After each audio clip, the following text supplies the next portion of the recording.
The tale kicks off deep within the illicit trade district beneath the metropolis of Qing, where our central character made the decision to barter away his kidney and cornea for a decent sum. The purchaser, however, hesitated, having known the seller had already parted with a kidney, spleen, gallbladder, both testicles, and a portion of his liver over the span of half a year, along with segments of both his small and large intestines. The buyer then assessed that Ian wouldn't survive more than 48 hours if he sacrificed another kidney. Still, Ian stood firm on his choice, insisting it was for his gravely ailing sibling. The buyer, wielding a blade, eventually gave in and said, "All right, since you've got guts, kid, I'll go through with it, no mercy." Ian responded, "Boss, I can handle the pain." As the procedure commenced, Ian howled in torment. Post-operation, he hobbled his way back home, aided by a walking stick, his eyes cloaked in wrappings. Once he ensured no one was tracking him, he peeled off the bandages and activated his self-healing powers. Clutching the cash he earned from selling his cornea and kidney, he affirmed it was finally enough, combined with his previous savings, to afford the class advancement ritual. He cackled as he walked, knowing the story about his sick sister was completely fabricated, and it amused him that someone bought the lie. His name is Ian, a soul from another world who found himself in a land teeming with spiritual forces, monsters, and mystical realms. An orphan by default, life here was brutal until he realized his extraordinary gift. His body could regenerate entirely, regardless of the severity of injuries, even regrowing lost limbs and organs. Exploiting this ability, he sold off his own organs, amassing 100,000 yuan to cover the exorbitant fee for the profession awakening ceremony, convinced that only by achieving this transformation could he thrive and safeguard those he treasured. Today marked the crucial moment of his job awakening. Upon arriving at the ritual site, he was confronted by a trio questioning his presence.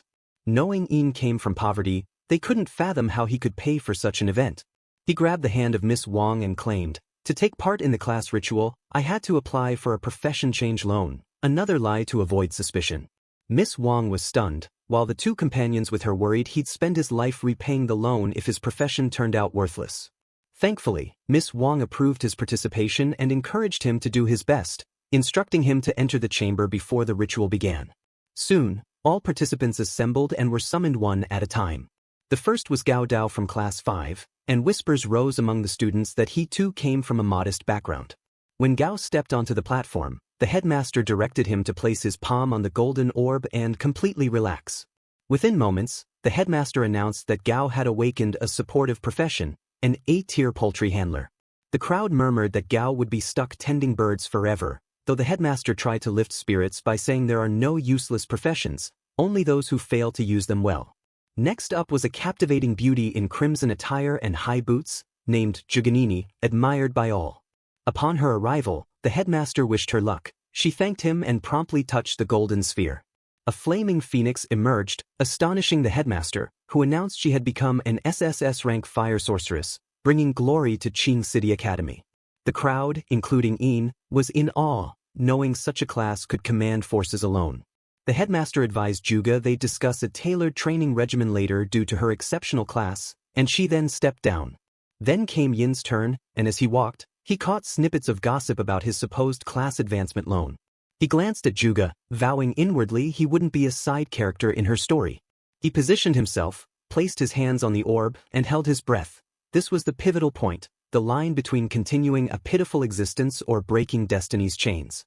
As the magic activated, a majestic azure dragon materialized, and Ian was astonished, enveloped in a radiant glow. The students gasped, dumbfounded that someone with a fake loan had received such a rare class. Juga too was astonished, assuming Ian had landed another SSS-level role. The principal shared in the excitement, convinced it was another miracle case. Ian asked about his new role, and the principal declared he had obtained a combat-based profession, SSS Tier Forbidden Curse Master. Today, you shine for Qingqing Academy. Tomorrow, the Academy will take pride in you, he proclaimed, only to freeze midway as the realization sank in. Ian was a Forbidden Curse Master. The headmaster had thought it a remarkable class until he processed the implications. Students burst out laughing. Everyone knew that those with this class never survived beyond 25. The Forbidden Curse Master profession drained the user's life to unleash its power, and because its wielders died young, the class was dismissed as worthless. Disheartened, Juga turned away, visibly let down by Yin's unfortunate outcome. Ian slumped, listening to the jeers of his peers as they mocked him for wasting his life. The headmaster consoled him, saying he was a remarkable kid who simply drew a bad lot. Ian then asked if all curse masters really died before reaching 25, and the headmaster urged him not to lose hope, saying that it's better to blaze fiercely than to exist without meaning. Thank you, headmaster. I also want to shine brilliantly and bring prestige to this academy, Ian answered. The headmaster informed him of a unique training regimen he'd undergo with Juga, and Ian agreed with a subtle grin, finding it amusing that people assumed he'd die young because of his class, when in fact, he possessed eternal regeneration. After the awakening event, everyone departed, and Ian, worn out, planned to head home for some well-earned rest. While walking, someone called his name. It was Juga, who offered to form a team with him, convinced that the more a forbidden curse master fought, the faster their life would burn out. She explained to Yilin that she had no ill intentions and only wished to lend a hand since they were fellow students, but Ian dismissed her offer entirely. She didn't insist and simply walked away, calling him a stubborn fool headed straight for doom. Yilin paid no mind to her remarks and kept moving forward, but then a pack of males stood in his path, accusing him of acting superior just because he had changed his class to a curse master. These individuals were his classmates, angered by the fact that Juga extended a team-up offer to Yilin and not to them. Yilin was irritated that Juga had dragged him into unnecessary trouble, frustrated that just a few words from Juga Shirao had stirred all this chaos.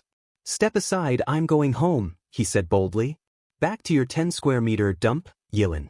Now that you're SSS ranked, call me daddy and I'll land you a spot as a GC Corp guard, joked the guy in the white top.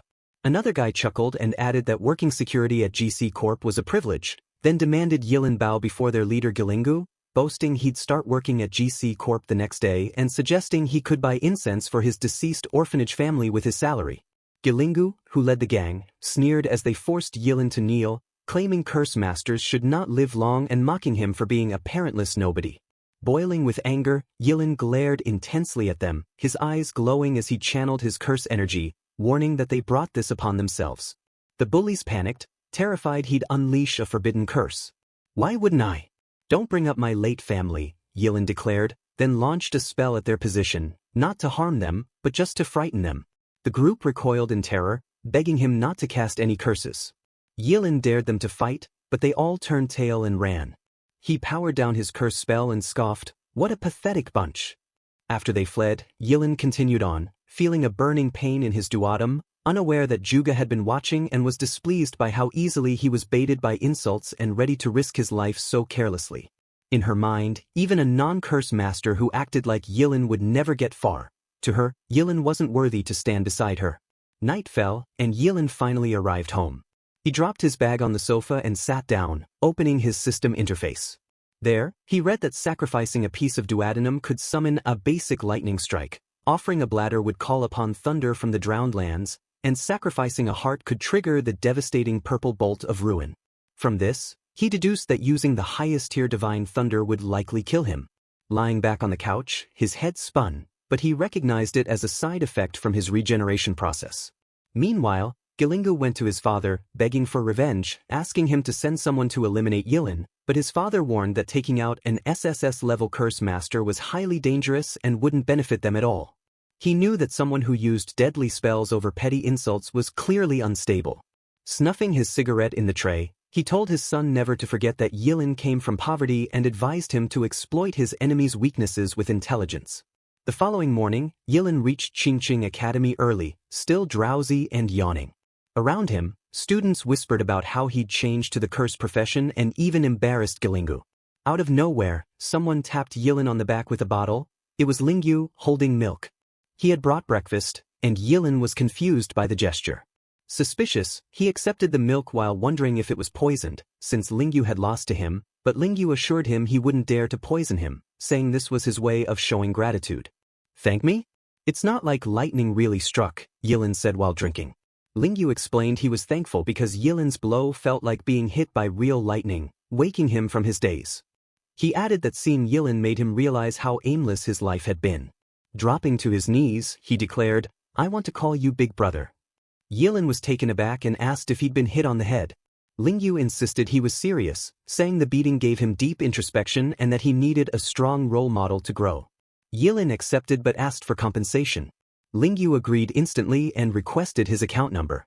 As Yilin walked toward the training field, he gave it and said to wire 2 million as the first installment.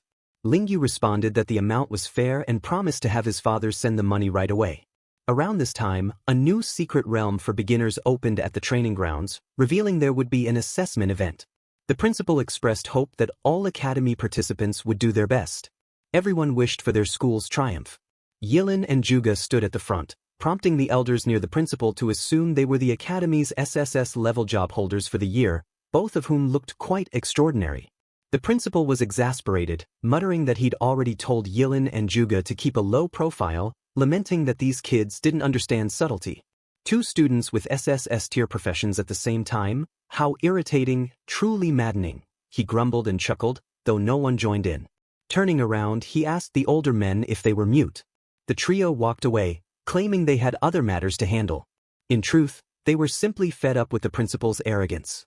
At that moment, the examiners were allowed into the field. Just before Yilin could enter, Juga stopped him again, requesting to join forces. Once more, Yilin turned her down, which led her to conclude that he was unbearably prideful. She informed Yelin that she would no longer interfere and let him meet his end, but Yelin didn't respond and stepped into the secret dimension right away. As he arrived, he realized he was completely by himself, assuming it was due to a randomized teleportation system. A level 1 spotted cat emerged, growling, yet Yelin felt no fear. Instead, he was thrilled, thinking this was an ideal opponent to unleash his forbidden incantation. He attacked swiftly and eliminated it effortlessly, earning 10 XP. However, he felt underwhelmed as the reward was too minor for his effort. He walked off, muttering that the energy cost wasn't worth it and that he'd have to defeat 100 of those feline beasts to make it to level 2, prompting him to seek a better plan. Simultaneously, Ian lured a horde of 100 creatures behind him, grinning as he figured this wave of beasts would offer significant experience. Some of these beings had humanoid upper bodies. Seeing them, he announced his intent to test a newly acquired forbidden technique. He cast his Catastrophic Surge spell, which immensely boosted his physical power, reflexes, and spiritual energy, and with the blazing rebirth active, he believed that even a level 10 foe couldn't handle his ultimate thunder annihilation. He charged at a few of them and struck decisively, but he noticed the spell made him age rapidly in mere minutes, deciding to limit his use of burning rebirth to just 1 minute unless he wanted to expose his immortal constitution.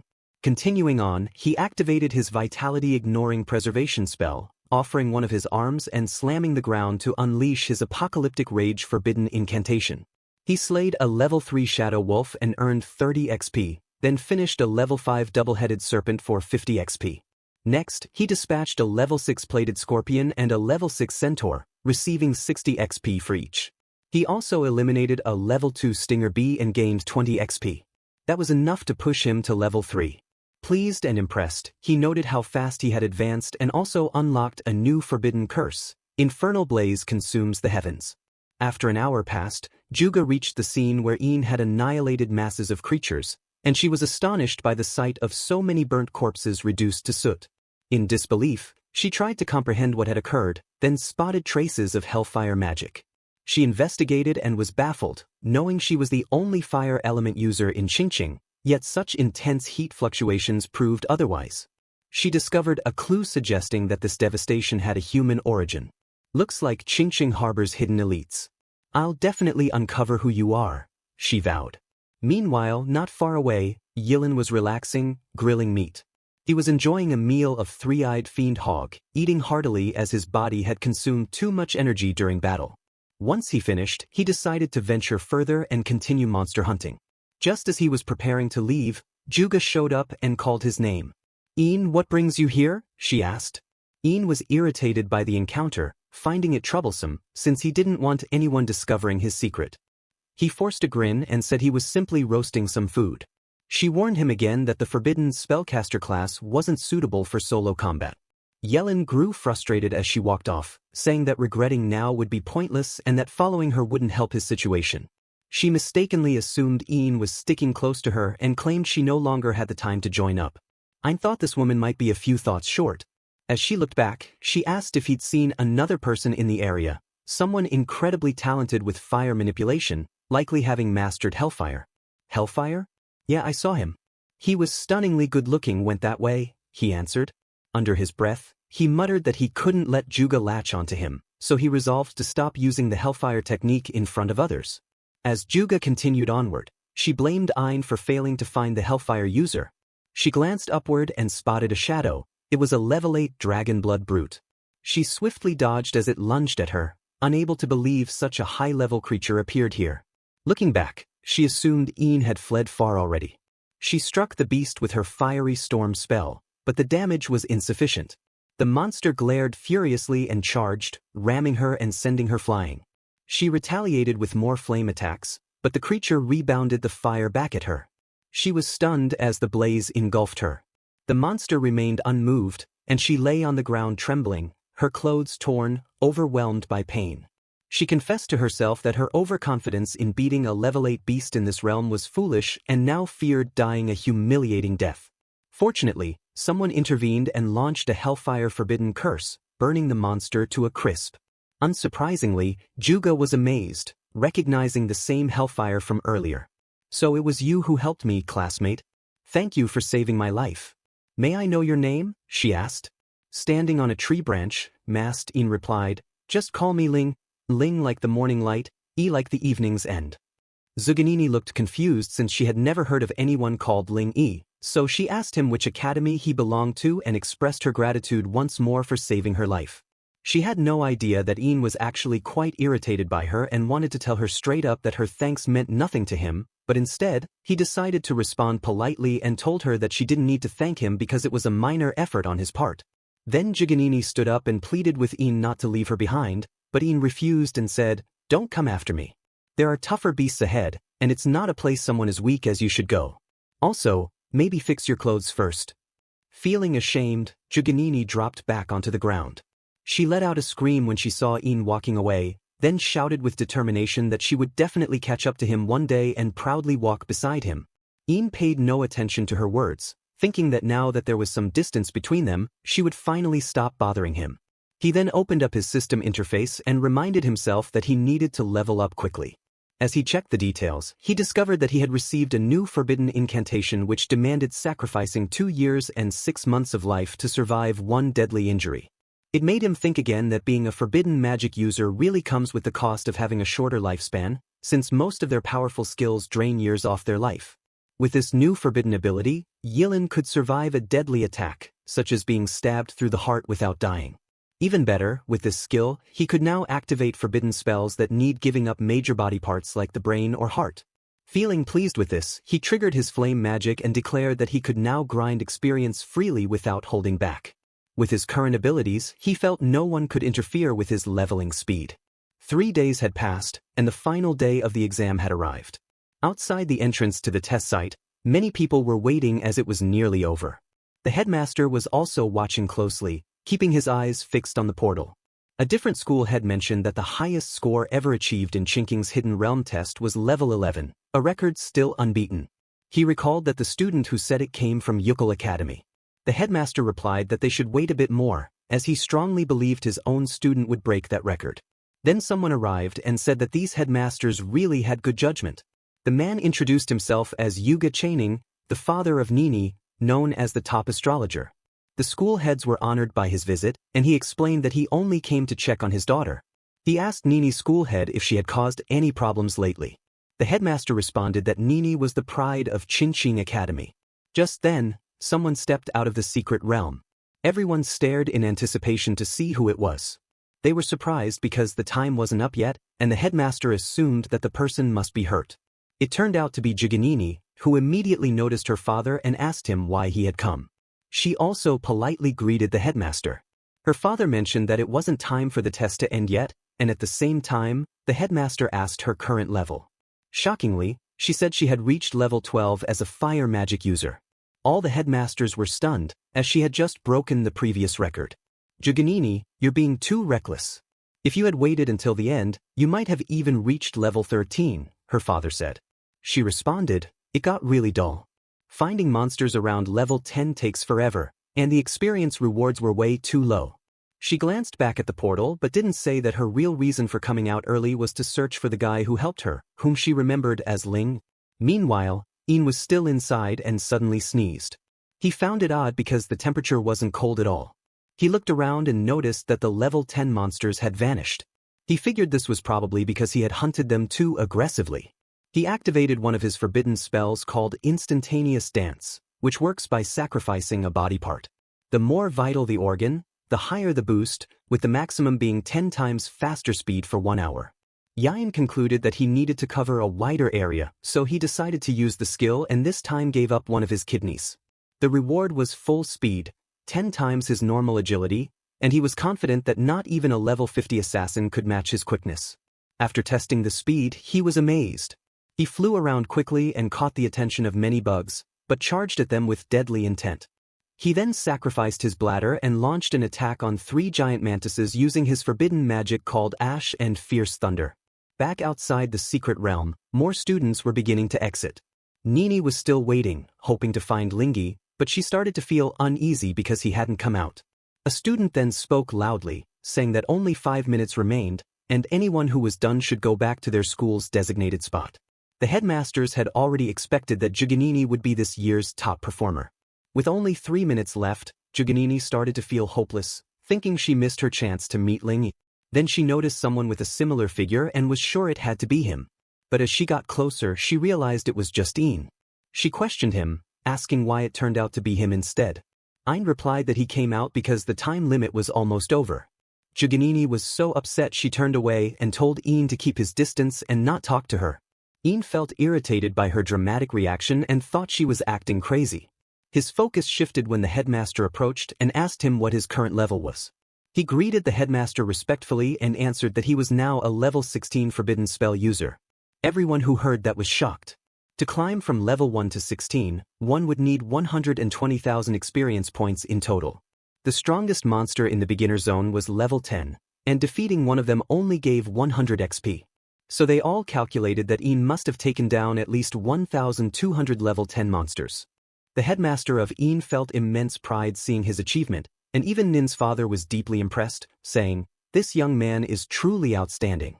Why is everyone so surprised about him reaching level 16? You all should remember that he's a forbidden spell user. If he keeps using those high-risk abilities, isn't it natural for him to rise in level fast?" Right then, Juganini made a comment, and soon people nearby began whispering about Ein, saying he must have lost his mind to be recklessly activating forbidden powers in a beginner's training area just to level up. Another voice added that most curse practitioners rarely live beyond the age of 25, and if Ein kept going like this, he probably wouldn't even make it to 10. A student loudly said that Ein was foolish to trade away his future just to get some shallow praise.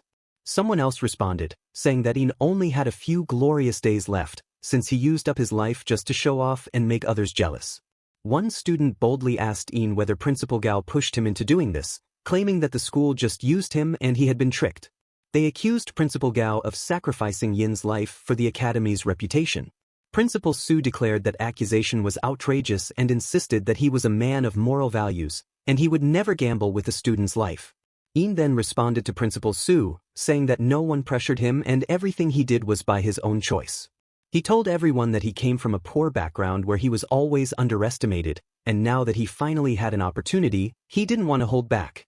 He added that even if he collapsed during his brightest moment, he would have no regrets, because he simply wanted to prove himself.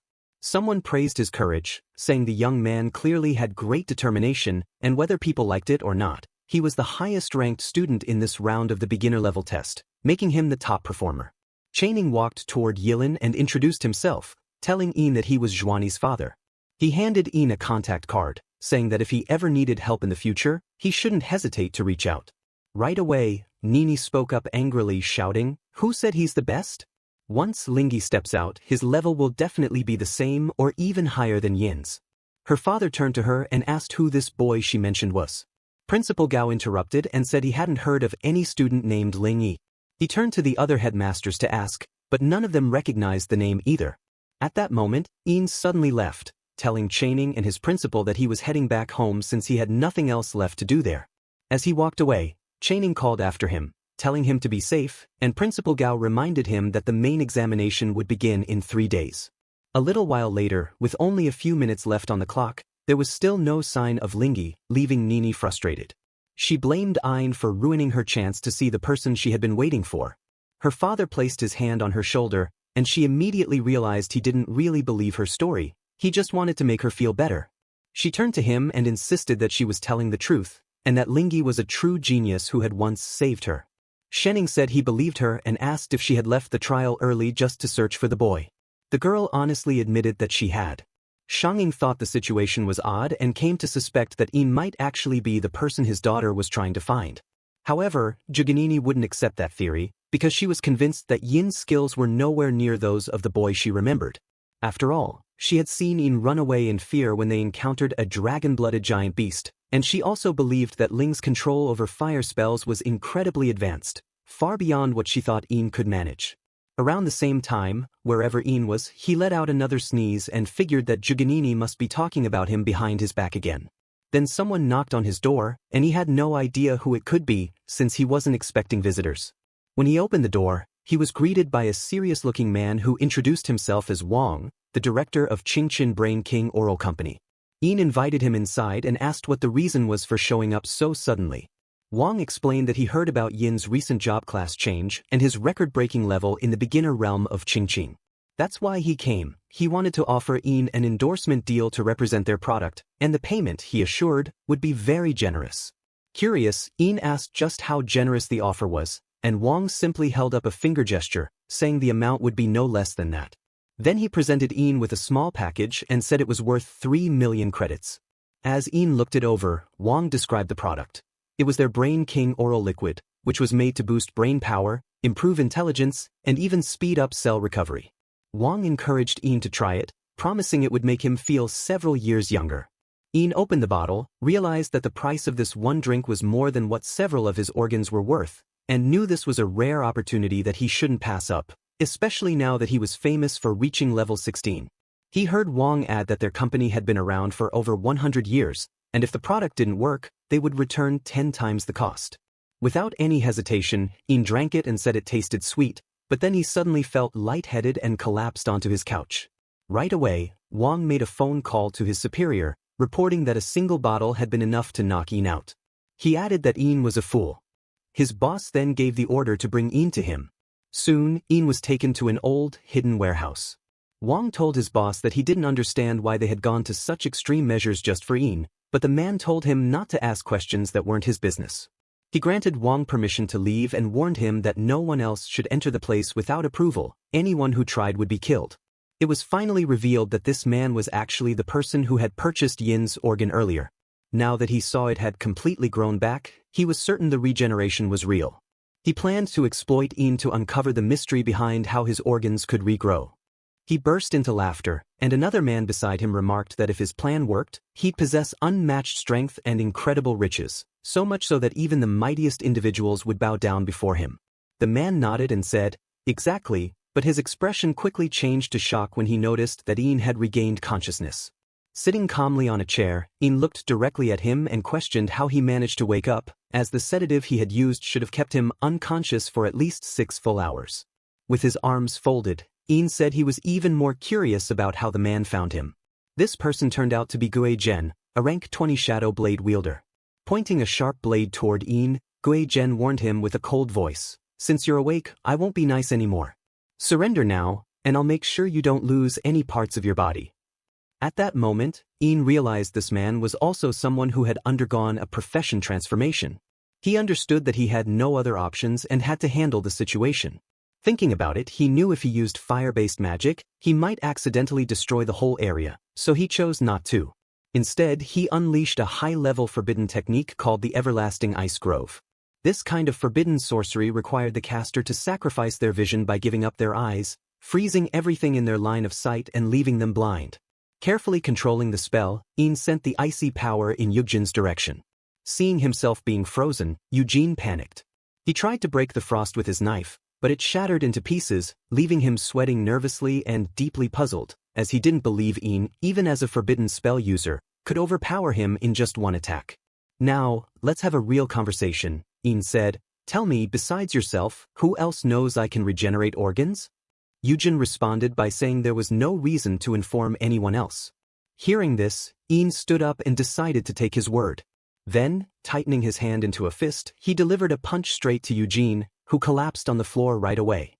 At that same instant, Ian felt severe pain in his belly, so he chose to give up his stomach instead.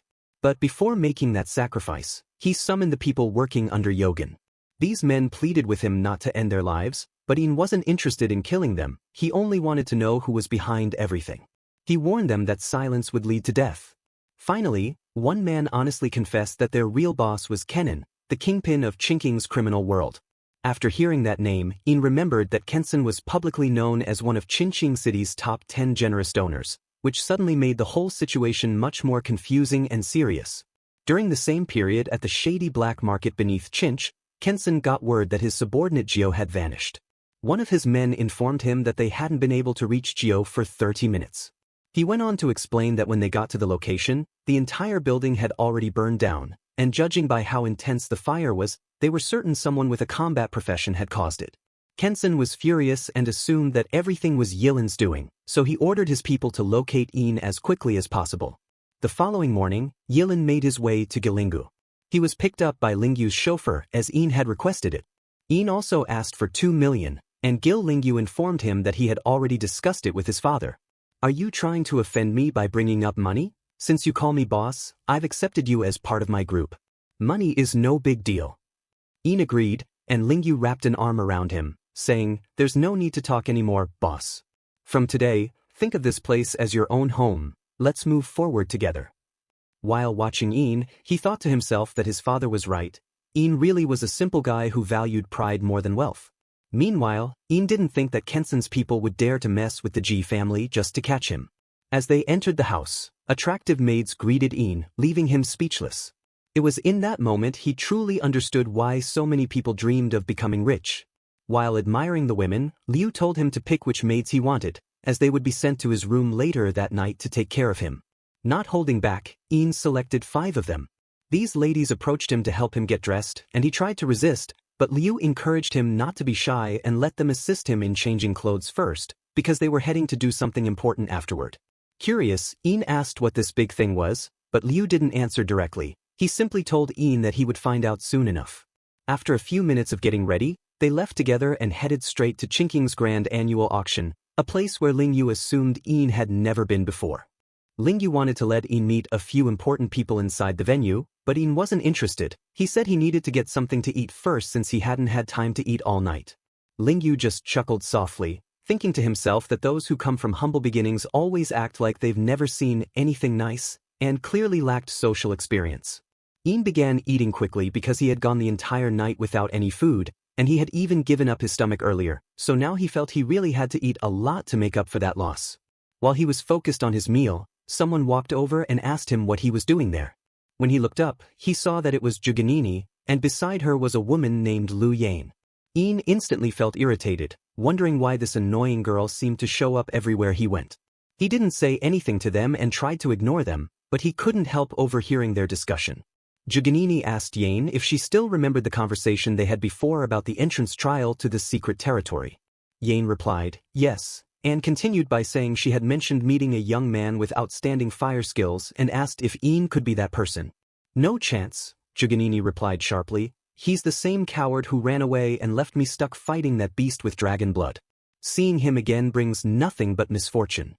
They then turned away and walked off, leaving Ian feeling annoyed and thinking to himself that it would be hilarious to see Juganini's face if she ever realized that both Ian and Lingy were actually the same person now. After that, another group of men came over, walking beside Lingyu. Lingyu introduced Ian to them, proudly saying that this was his superior. The group looked at each other in disbelief because, in their minds, it made much more sense for Ian to address Lingyu as his leader, not the other way around. Be careful with what you say, Lingyu told them. An ordinary guy like me could never lead someone at his level. Do you even know what tier my boss has reached? He added. Standing with confidence, Ian watched as everyone around him reacted with amazement once they found out what rank he currently held and realized he was the top-ranked player in the beginner's secret realm. Ian told them not to make such a big deal about it because he had figured out some ways to improve faster. He mentioned that if they could leave the city, he'd gladly help them level up, and it would boost their chances in the major trial coming soon. The guys looked thrilled after hearing Ian offer to help them grow stronger. But then Lingyu reminded them that it was against the rules to leave the city before the exam, as it was meant to stop people from gaining an unfair edge by training with high-level players. Ian then said he had heard that the path leading to the big test was outside the city walls, and he was hoping they could gain experience on the way there. He sighed and admitted that although his current level was high, he lacked proper gear. At that moment, Liu patted his shoulder and pointed toward the platform, telling him he should bid on whatever he liked as long as it could help him improve and level up. Ian looked at him and asked if he was serious, and Liu replied that he was completely serious, explaining that his father would cover all the expenses as long as it helped improve their results in the upcoming trial. Around the same time, the auction officially started. The host, Qing, welcomed everyone and thanked them for attending the event organized by the Treasure Pavilion Auction House. The crowd responded with enthusiastic applause. Qing then presented the first item for sale, an advanced ability scroll that contained a fire element skill suitable for magic-type professions. According to Qing, the base price for the scroll was set at 500,000, and each new offer had to be at least 10,000 more than the last. People began raising their hands and shouting their offers loudly. Among the crowd, Zhuge Chaining was also present, and he offered 3 million right away just for that one scroll. Watching this, Ian realized that Chaining was clearly willing to spend a fortune just to buy powerful skills for his daughter. Luckily for Ian, as someone who had mastered forbidden curses, he didn't need any of these types of scrolls since all his abilities came from forbidden techniques that couldn't be learned through regular means.